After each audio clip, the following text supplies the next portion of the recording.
Hey everybody, this is Rustin Rose with Metal Nation Radio and Metalholic Magazine. With us today, Noora Louhimo. I probably just butchered that. That was very American accent. Noora Louhimo of Battle Beast. How do you pronounce your name? Noora Louhimo. Louhimo. Okay. I'll probably still butcher it at the end as well, but thank you so much for taking the time. It's great to get a chance to talk to you. Last time we had to do this via email. I know you're getting ready to go out on tour for the new album, Unholy Savior. Fantastic record. Thank you. Thank you very much. Now, you guys just released the first track-by-track video of the new album, and it looks like you guys had a blast making that. Yeah. We tried to, put more effort than last time. So, hope you liked it. Yeah, there was a lot of great tongue-in-cheek stuff there, and I was actually a little bit worried if it's too much, but I think people with good humor and a little bit sick humor, they can take it. Absolutely. All right. So now when you joined Battle Beast, the band was already in the midst of making the self-titled record. You've been in the band a while now. So how was making Unholy Savior different for you from the previous effort? Well, easier in that way that I knew now what I'm going to do more than with the previous album. But very challenging also. There's always different challenges with different albums, and with Unholy Savior there was a lot of schedule issues, like we were constantly on the road during we had to do the album at the same time, so we didn't have any long term of time to do the album and just concentrate doing that, but we had to do it in bits. So that caused a very large amount of stress for each to figure out the schedules and deadlines, how to make them, and yeah. Right, because this one took, you guys did this over a longer period, if I remember correctly. Yeah, this took about a year to do this one. So, but I don't know, it was, yeah. I'm glad that we made it. That's all that matters, is getting the music out there. Now, I can actually say that it's really very painful physically and mentally. It's like doing a labor. So to deliver up the new beast that is. So yeah, now that's right. Anton is pretty much the creative force in the band, but did you have any involvement at all in the songwriting, lyrics, or melody for this record? Well, actually, my influence came in during the recording sessions, and we have a lot of talent, I've noticed, in this band, and every member has very good ideas. So hopefully in the future we're going to use this whole potential we have in this group. Right, but on this one it was pretty much still just Anton? Yeah, he's been doing the last 3 albums songwriting. Right. Yeah. Now for you, because you've been singing since you were like 4 years old, but did you try anything new vocally on this record that you really haven't done before, at least on record? Well, actually, yes. That Touch in the Night was... I've always loved Samantha Fox, and I really wanted to add that kind of sound there. And I think if I would have done that song in some other way, it wouldn't work. So that was one thing that comes straight to my mind. That's something that I haven't recorded before. Right. So from your perspective, how does Unholy Savior sort of contrast against the self-titled album? What's sort of new on this record from your mind? Well, Unholy Savior, it's the whole album is actually a bit of a concept album. Right.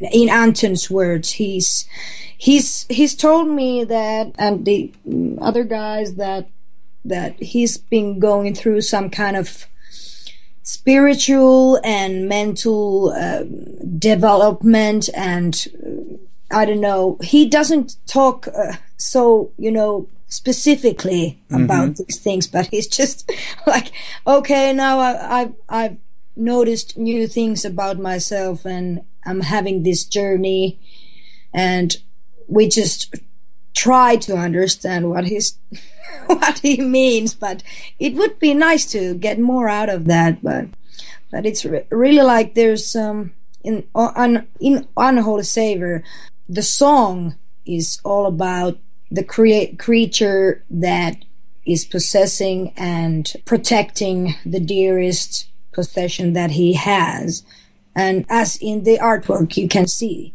Right. But I feel like that's what Anton feels like about his music, that he's very possessive and he keeps it pretty much to himself.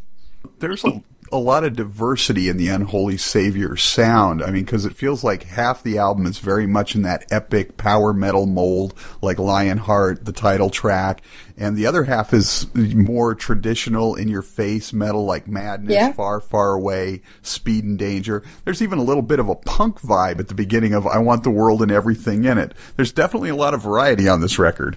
Yeah, and I think it's very good, because I don't want people to see Battle Beast as one kind of a band, but a diverse band. And I want us to be a little superstitious, like people, or that's not the right word, but that people are waiting for new things always. Like, what are they going to do next? And right. Always keeping them a little bit on their toes. That level of expectation of what might come next, some mystique, if you will.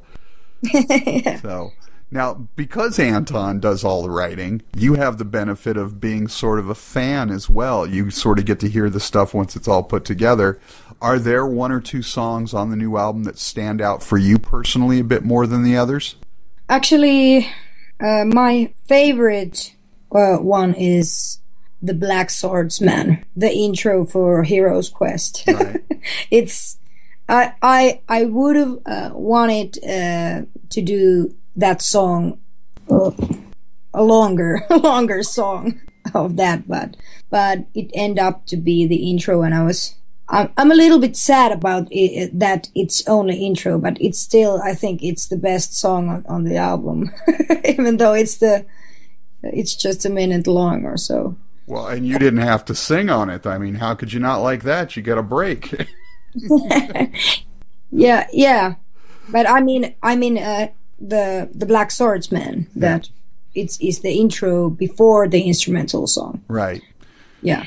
So, but actually, the one that I wanted to be the single for our album that wasn't chosen was Far, Far Away. I love that song. I love the lyrics, and I'm just so excited to get on stage and do those new songs. Well, that was a nice segue, because I was going to ask you, how much of the new record will you guys be playing on this tour? Well, we only have 30 minutes set, so the only thing we can do is just 3 new songs and 3 old songs. So right.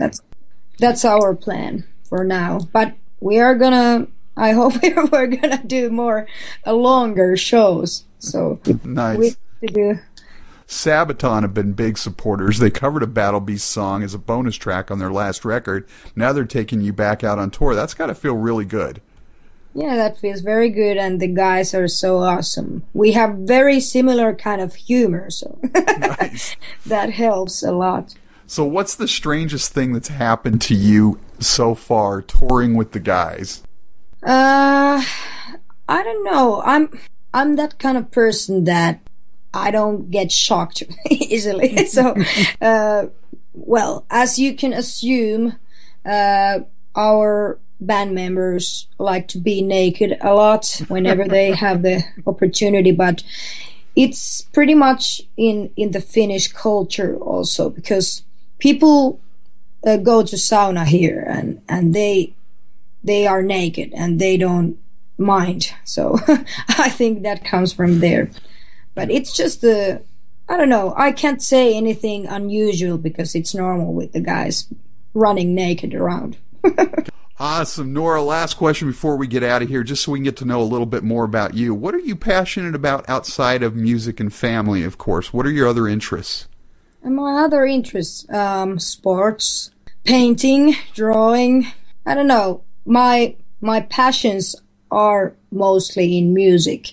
But I like to be in the nature, just going for hikes and just getting some peace from there. Getting away, getting to the nature, the music of nature, if you will. Noora, thank you so much for taking the time to talk to us. The new album, Unholy Savior, is fantastic. We look forward to its release. And hopefully, maybe we'll even get you over in the States for a tour at some point this year. Hope that too. Take care. Bye.